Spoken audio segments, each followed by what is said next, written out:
Right then, good evening, Year 5. I was just sitting down after my tea for a quick game of FIFA on the PlayStation 4 and I had an idea. I thought, do you know what?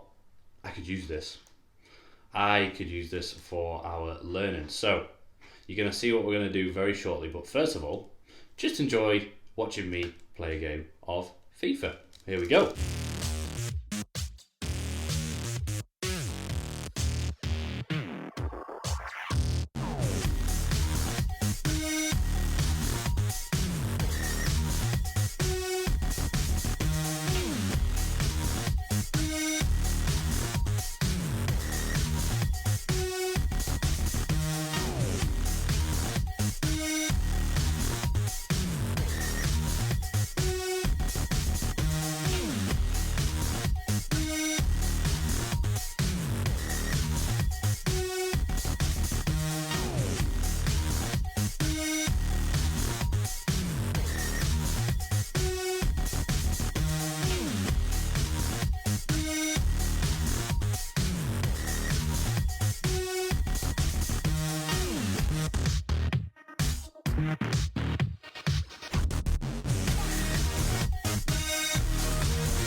Whew. Hopefully you can see that. Hopefully you can make it out on that video, because it's actually going to be very important to some learning that we're going to do, and you're about to find out exactly why. Okay, so the game you just watched me play was England versus France. I was England in what I feel should have been the World Cup final a couple of years ago if we didn't mess it up against Croatia, but we did. And before you ask, I was playing on world class, sirs, not playing on amateur. Okay, you know me better than that. But as you can see, I recorded a 2-1 victory. Now, what I am going to do, and I would challenge all of you at home to do, with either that game or a game that you choose to play, or it doesn't have to be that, it can be any video game you want to play. I want you to treat it like it's real life, and I want you to make a newspaper report on the game that you played. So, first of all, we just got to recap the features of a newspaper report. So what comes first? It's our title.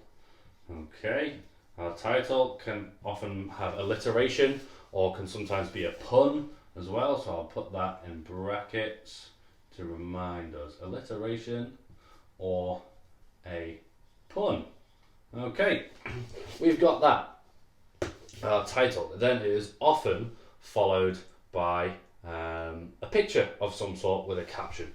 Okay, so you can get that off the internet if you're doing this on your computer, or you can draw it if you're writing this down. Either way, doesn't really matter. But a picture with a caption.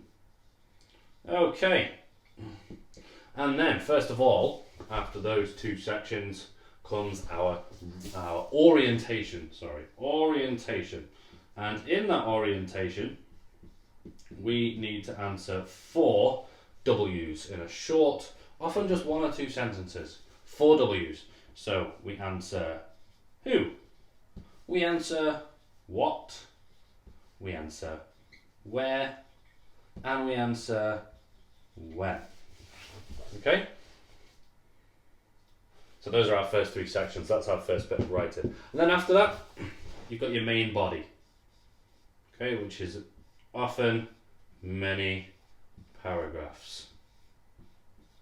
Alright, now your main body, that is going to include things like, it's going to include your quotes, which come in either direct or reported speech. So, direct is where we use our inverted commas to show exactly what was said, and reported is where we say, so-and-so said that, and then we give an example of it, but we put it into past tense, not in present tense, like whatever's in the direct speech would be.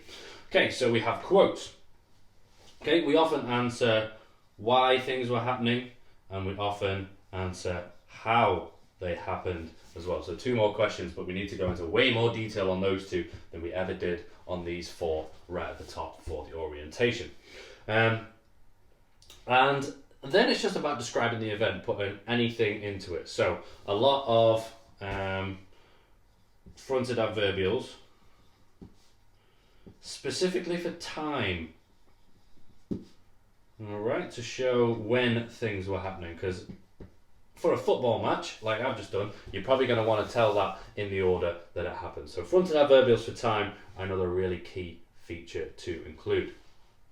And then, after you've done a nice main body, probably about 3 paragraphs, maybe more, it's up to you, you do your reorientation. Now,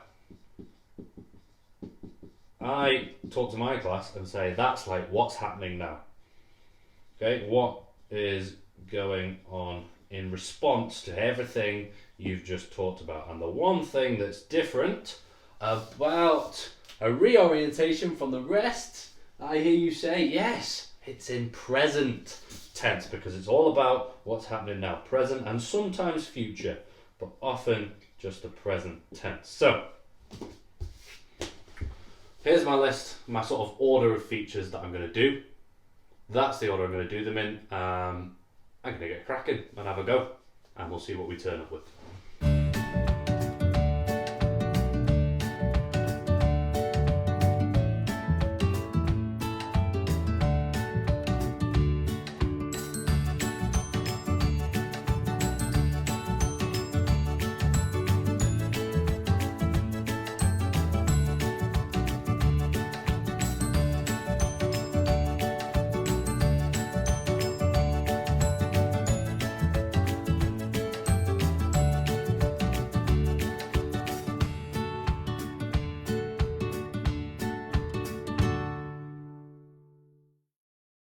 Okay, we've had a go at writing it. I'm going to put a picture of it on Twitter as well, so this isn't the only chance you're going to have to see what I've done to base your own off it. But I am going to read it out to you now to see how long it should be and the kind of way you should read one of these reports. Okay. Kane gives France les blues. England lift the World Cup after 52 years of hurt. Yesterday evening, in front of a packed Wembley Stadium, Harry Kane and the Three Lions brought joy to the nation as they defeated France in a tense World Cup final. As the sun went down over Wembley Stadium, you could feel the tension amongst England fans. This wasn't something any England fans could recall from their living memory, as not since 1966 had England even contested a World Cup final. Harry Kane led the team out to a raucous atmosphere, and once there had been a spine-tingling rendition of God Save the Queen, the match could begin. The opening exchanges were cagey, with Lloris and Pickford equal to the minor tests that came their way. The first real chance fell the way of Les Blues on 34 minutes, as Griezmann found himself with the freedom of the England penalty box, yet Pickford somehow managed to block his low goal-bound effort. It was a let-off, and the Three Lions knew it. The wake-up call worked, and the breakthrough came 9 minutes later. Kane was played through by Maddison and, after shrugging off the challenges of two French defenders, calmly slotted in at the near post past Lloris. Advantage England minutes before the break.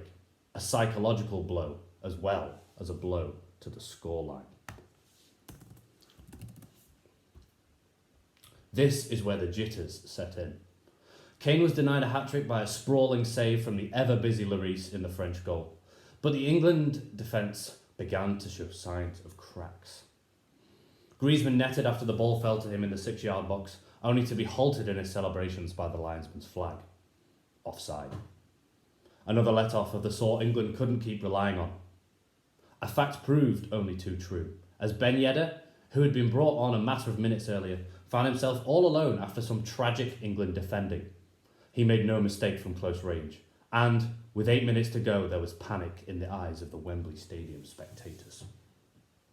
Remarkably, England settled. Sterling could have wrapped the game up in the 90th minute were it not for a scrambling goal line clearance from Hernandez with Lloris beaten. Alas, the French heroics in defence were to no avail, as the referee called time and elation burst out from northwest London and across the nation. In his post-match interview as celebrations echoed around him, Harry Kane told reporters that this was the proudest moment of his life. To score 2 goals at Wembley in the World Cup final, it's what every kid dreams of. I'm never going to forget this moment. Manager Gareth Southgate commented on the character of his team, saying that he'd never been more proud of a group of players. There are now plans in place for a tour of the country with the World Cup trophy, with the tour taking in most of our major cities. As everyone returns to work this Monday, it is unsure if the morale has ever been higher. By J. Kendrew, yours truly. So, that'll be on Twitter. Hopefully, I've given you enough information for you to be able to have a go at this, all right? So I'd love you to email yours in to the school closure email address or to tweet us to them. That'd be great as well. I'd love to see them. You can do them on the laptop just like I have here, but if you've just got paper and some pens, that's also absolutely fine. You don't have to do it on a laptop at all. All right. So really looking forward to seeing what you've got, and also have a lovely, if a little weird, 2 weeks off for your Easter. Okay. See you later, year 5.